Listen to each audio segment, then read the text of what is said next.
governments have made it increasingly more difficult for people to change things because they are taking advantage of abstract threats which don't really exist to bring up laws which are suppressing everybody. Now all you have to do is hold up a protest sign to be called a terrorist. And that's, we're living in a much less free world than I lived in the 50s and 60s and 70s. We had much more freedom back then. I mean, I think back to some of the things that we did in protests and campaigns. We would be killed if we did it today.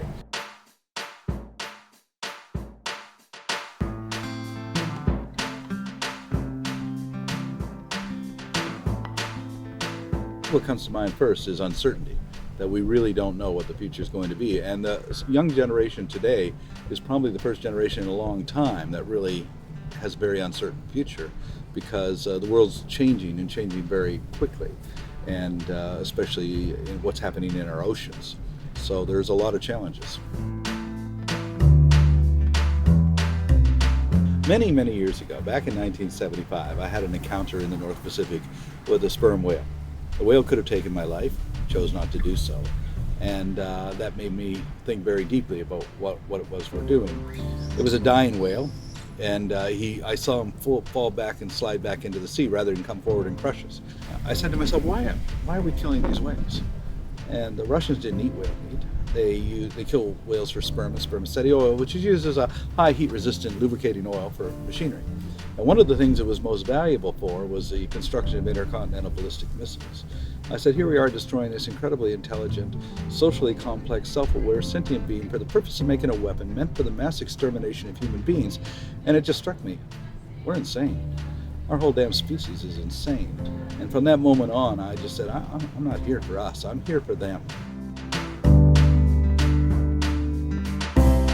If human beings can learn to live in harmony with all other species and live in accordance with the basic laws of ecology, the law of diversity, the law of interdependence, the law of finite resources, no species has ever survived on the planet living outside of those three basic laws. So if we don't learn to live within the boundaries of those laws, we're not going to survive either. So will humanity be able to do that? I don't really know, At some point, maybe nature will force us into having to make that decision, but I don't see us making it willingly because there's too many temptations. Leonard Cohen, in one of his songs, has two lines that sum it up. He says, we're locked into our suffering and our pleasures are the seal. In other words, we're too busy feeling good and having a great time and entertaining ourselves to worry about the future.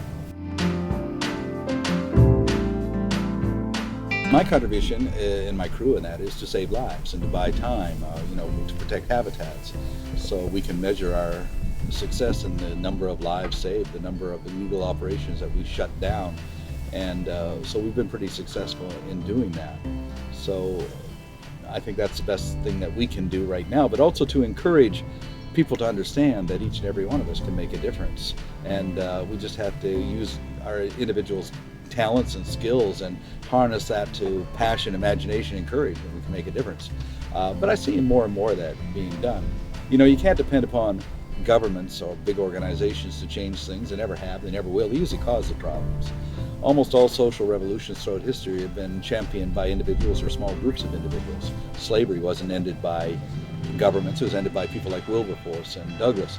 The women's rights movement, the suffragette movement, that was led by women who are virtually unknown today, who were beaten and jailed and abused by the politicians who later took credit for what they did. So you need that kind of passion if you're going to make a difference. Everything's going to be okay for the planet eventually.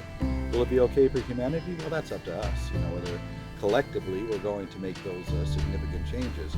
But before we can do that, we have to cure ourselves of this collective insanity that is infecting us. And you can see that insanity in many ways. What we're doing to the planet, the wars that we have amongst ourselves, the abuses of animals, the abuses of other people. This to me is psychopathic. It's something that affects us all. We're all involved in it. So can we cure ourselves of that? I don't know. I can only hope that we can.